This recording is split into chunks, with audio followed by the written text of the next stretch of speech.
what's up? Welcome back to my channel. Bemi Badmus here. Thank you so much for stopping by today. Real quick, guys, I just want to share with you some of the reasons why people decided to relocate outside this country. So I asked in my small community on Instagram, I asked people to share with me, those that plan on relocating or those that have already relocated, what are some of the reasons why you people decided to relocate? And honestly, I didn't even think of making a YouTube video about it. I was just going to share my Insta stories. But people got vulnerable with me and started sharing important details with me. And I just said, you know what? I need to talk about this. I need to share this so that if there are people out there also thinking in this direction and thinking maybe they are silly or crazy for thinking like this, you will know that you are not crazy, you are not silly, and you can actually make the move that you want to make if you want to make it. So most of the people that actually even responded to me have actually relocated, and I know for a fact that they are doing very, very well. So if it's something that you think you want to do, hop on it. But anyways, let's get into this video so that you can see some of the reasons why people actually relocated, and some of them are so touching and heart wrenching. Let's just read it. Funny enough, as a banker, all I wanted was to go abroad and have my kids, but my husband was against it until the end of 2016. His team was scrapped and remote jobs were beginning to gain ground. He went to ask his friends in the tech industry how to get a remote opportunity. He started applying, and instead of remote, we got an opportunity at a company that were willing to relocate him with relocation benefits, a big one. Me, Access Bank wanted to choke me. So I was working on starting a bakery with my sisters. We sure had to move our wedding from November 2017 to August so he can travel as fast as possible. So this was a case of, she had already even wanted to go abroad. She wanted a better life, for her children, so that they can have dual citizenship, which is not a bad thing. Honestly, if you can afford it as a Nigerian, right now, the Nigerian passport is not looking anything. I'm not seeing any benefits right now. Right now, I'm not saying about later in the future. So if you can afford to give your child that dual citizenship, if you can afford to, please do it. If your child later in the future just likes that, you know what, Nigeria, I like it. There are so many people that have dual citizenship of other countries and they are in Nigeria. Their businesses are thriving, they are making money and things like that. But I want my child to be able to have that opportunity to pick where they want to live at any point in time, not the one that big. If there is, God forbid, something happening in Nigeria, they will now say you cannot go anywhere, you need visa. But if you have a citizenship of another country, you will just enter plane and you will go. Several other reasons and several opportunities that you can get. Anyways, so she had always wanted to do that for her child, and then the husband was against it, and then his team got scrapped. There is nothing as bad as waking up one morning and realizing that you don't have a job, or you don't have a team, or you're just floating. And then her husband had to think twice. He wanted to even get a remote job because he loved Nigeria so much. Fortunately for him, he got a work that was willing to relocate him to another country, and then they had to move. That's just God working. So the second person says 2010-20, I cried that day. That was the NSARS movement where the youths had to protest for basic human rights, basic dignity, basic things that the government is supposed to provide: security, food, health, things. And the youth decided to protest NSARS, especially because the part of the police force that is supposed to be protecting people were actually doing all sorts of inhumane things to people. The youth decided to protest. A lot of people were killed, injured. So many things happened. And the way the government even acted after the whole thing happened, they first lied and said nobody died, and so many things. They had to come up with, a committee. It was just crazy. And so I don't even blame anybody that night was a deciding factor in their life that, you know what, I'm not staying in this country again. I don't blame them, because that's too much for somebody to take in. Mine was when there was herdsmen killing up and down in South. It felt like we were not safe, and if they can kill people in Oyo State, they will eventually get to Lagos. So yeah, there's this thing about we Nigerians, I don't know, maybe only Nigeria, I don't know, Africans, I don't know, people in general. When the killings were happening in the northern part of Nigeria, yes, we were hearing about it, we were feeling sad, we were saying, yeah, things like that. But then the moment it started getting into the southwest, most especially, when those killings happened in the Catholic Church, or was in the Anglican Church in Oyo State, and that these people just drove into a church and killed so many people, including children, yeah, people started panicking, because people felt like if you could get into a church in, was it in Oyo State or Ondo State? I think it was in Ondo State. I don't think it's Oyo. I think it was in Ondo. Um, if you could get into the church in the southwest, then it's closer to Lagos than you think. We can just wake up one morning and they are in Lagos. So people that decided to run for their lives, God forbid it will not enter here, but I understand it's a very, very valid Since reason. When they raided women in Abuja, arrested them, and used pure water sachet to rape them, I remember the story. So they had arrested a bunch of women, claiming that they were sex workers, and it was against the law or something like that. Anyways, that's what they said. And when they arrested them and took them to the police station, these people that you called sex workers, that you were arresting for doing something you claimed was illegal, you, as the people that were supposed to uphold the law and protect them, you people now decided to take your own part of it, enjoy your own part of it. So they now decided to rape these sex workers, allegedly. And not even just raping them. So they raped them, but they did not have a condom. So they decided to use pure water nylon as condoms. As a woman, just thinking about pure water sachet going in and out of you forcefully, yeah. Yeah, and this person that sent this in lived in Abuja at the time. She has relocated now, so I'm sure she was thinking, may not be like, say I go party one day, I go club or something, I go somewhere, they just raid and they will say, yeah, like I could definitely understand that, and coming from people that we're supposed to run to protect us. Yeah. Says, please post their responses. I will post it. Another person says NSARS. That day, 2010-20, is marked and ingrained in every youth's life in Nigeria, except you just want to be disingenuous. You just want to lie to yourself. Or because maybe you have somebody in government or somebody in power. It was a bad. A couple of job rejections because of my location, also the salary cap effect. There are people that get opportunities, remote, things like that. But then, yes, you can come and say, oh, I've gotten jobs online, and I'm a Nigerian. But for some people, they've also gotten those jobs. And just because they are Nigerians, they were not accepted. This our green passport, you get the kind of thing wey they do to our lives, omo. It's only God. That's why we pray for mercy and grace every day, because if you leave it alone to this your green passport, it go disgrace you, honestly. So the next person says, I just got bored of the same routine and story and wanted to give myself a world-class chance. I understand this. I feel it. You look at yourself 30 years, 35, 40, it seems like you've been doing the same old thing over and over and over again. And it just feels like maybe like stagnancy, like you're just stagnant, like nothing is moving forward. Oh, lọ sẹ́yìn, oh, lọ síwájú, oh, kàn wà ń bẹ̀, you're just there. Like I get it. Sometimes it just feels better to get out of your comfort zone. And that's one thing I've been telling myself. If you want something to change, you need to do things differently. So if you're doing the same thing over and over and over again, you cannot get a different result. You will get the same result. But if you step out of your comfort zone, sometimes for you to get to that place you want to get to, you need to step out of your comfort zone. So sometimes you're feeling like, oh God, I'm earning so much in this country. I will now leave and go and start again in another country.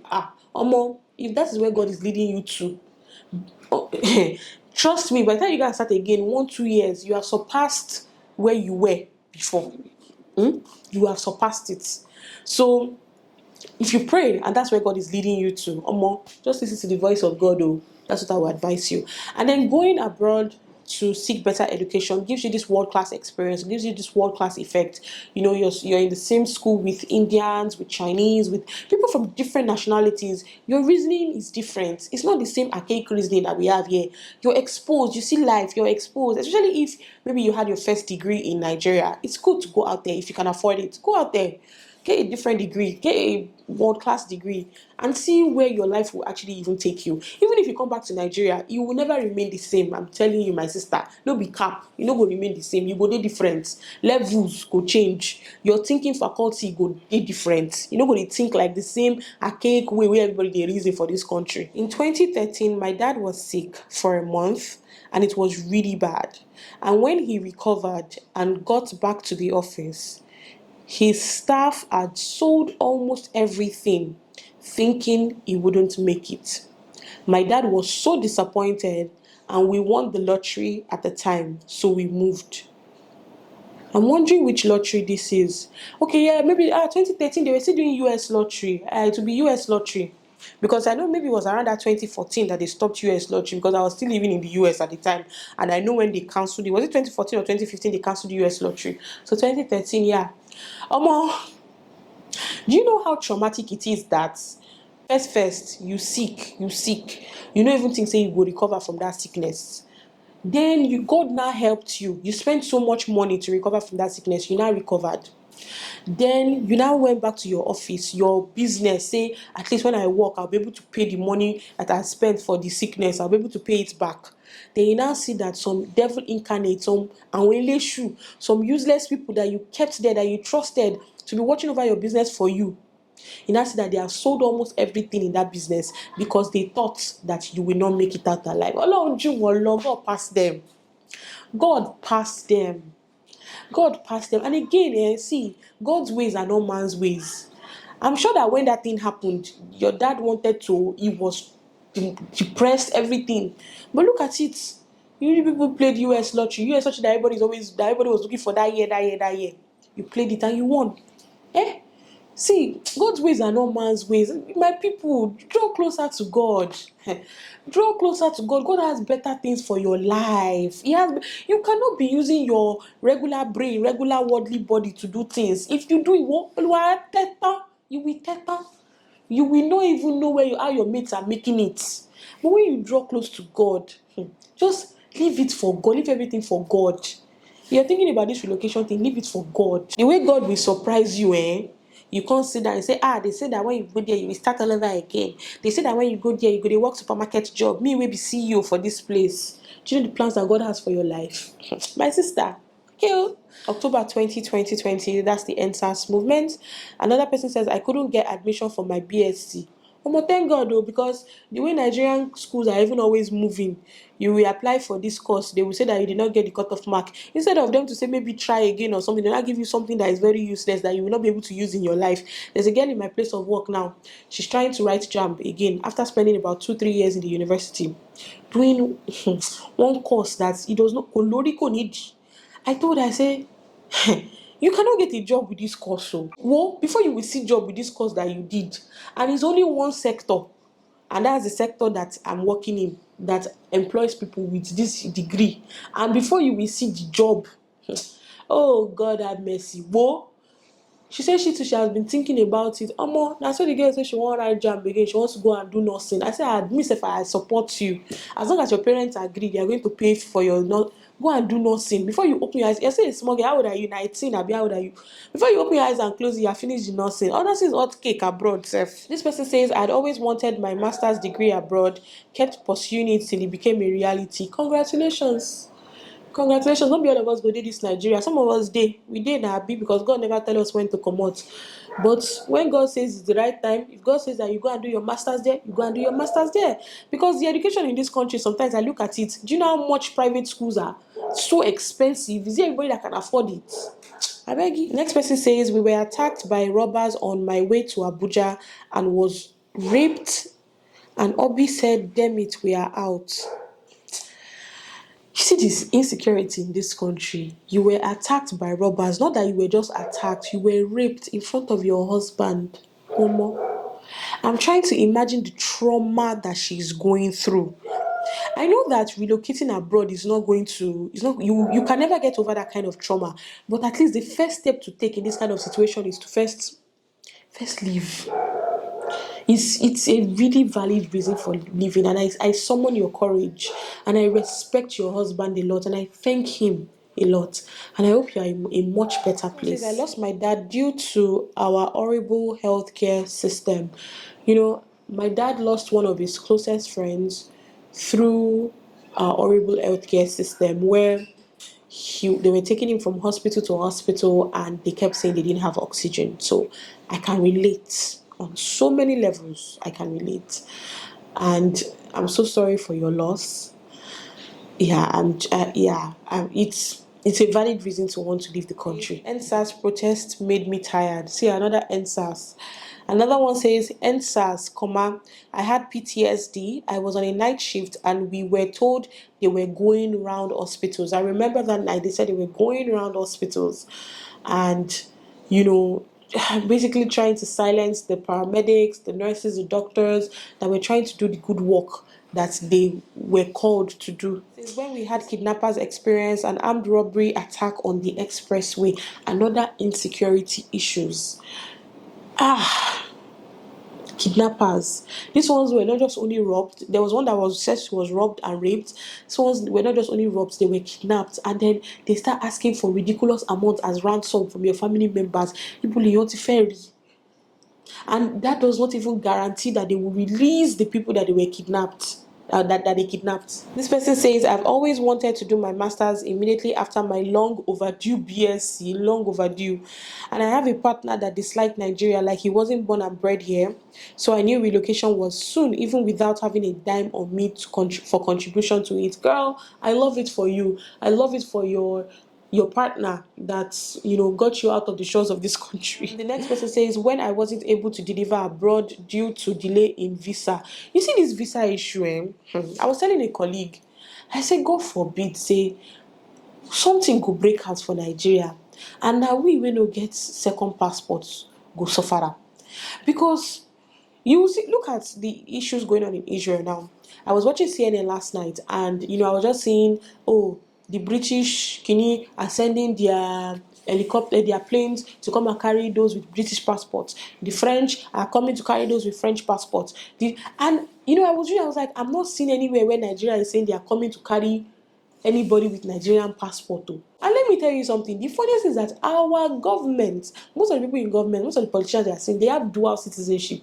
If they did not get it by living there or being born there, they bought it. How much are they buying St. Kitts passports? They are buying it now. It's just that we cannot afford it. $150,000, $200,000. They are buying St. Kitts passport. They are buying Canada passport. They are even buying US passports because they can afford to. So when she says she could not deliver abroad to have a child so that she could get dual citizenship, I understand. May Okuku come out now, may go there, may go live there. I understand very well, my sister. And the last one says not having the funds to make that move again. And I understand this one on so many levels. Because when you talk to people that relocated in 2016, 2017, 2015, they will tell you that it's not the way they are doing relocation right now. I mean, when I was traveling in 2019, dollar was how much? 350, 370 was how much dollar was. And the funniest thing is that what I was earning in that 2019, maybe a little has just increased from what I'm earning now in 2023. And dollar is now, as of yesterday, it was 1,075 naira. So imagine now wanting to relocate. Omo, if God has told you that that's what you're supposed to do, please don't waste time, because only God knows by 2024 next year, only God knows how much dollar is going to be. And you probably still be earning the same thing. So what are we talking about here? So I just shared all this because I just wanted to kind of highlight and pinpoint some of the reasons why people relocate. Because I've heard people say, oh, they are just relocating because everybody's relocating. If that's why you are relocating, that's your business. But there's people that they've had traumatic events happen in their lives, and they've had defining moments in their lives. Like their lives are flashed literally right in front of their eyes, and they knew that staying here was not the solution for them long term. If you want to live a long life, if you want to live a healthy life, if you want to live a fruitful life, I'm definitely not saying that everybody has to relocate from this country. Obviously, I'm talking to you from Nigeria. I live in Nigeria. I work in Nigeria. My husband lives here. My parents live here. I probably just have my sibling abroad. That's it. But am I considering relocation? I will not lie to you. I am considering it. It gets the kind level where you go reach for this life, where you go know say, this is not where I'm supposed to be long term. Especially if you've prayed about it, you are convinced, and God is leading you to the land that you're supposed to be in. I know it's not everybody that wants to relocate, so I'm just hoping and praying that the government should do better. Give us good education, give us good health care, good roads, security. Security here going is very, very important. Very important. I just wish they could just look down on us and just pity the people. Just, I'm not even saying, okay, yes, pity us, just pity us and say, you know what, let me just pity them and do good things for them. Just pity us. Not everybody wants to live outside their country. Not everybody wants to leave their support system. I have huge support system in this country, and living is very hard, very very hard. But like I said, if God said I should live today, I'm living because I put my trust in Jesus, my anchor to the ground, my hope and firm foundation. He'll never let me down. He can never let me down. So I just thought to share all of this with you, so that you people will know that it's not everybody that is just jackbuying because everybody's jackbuying. People have things that have happened in their lives and they decided to create a better life for themselves. And like I said, it's not everybody that will go, but think about it well and pray to God and make sure that God is ordering your steps. Thank you very much. Thanks for coming to my TED Talk. I hope you guys enjoyed this video. If you have relocated, please tell me, share with me in the comment section.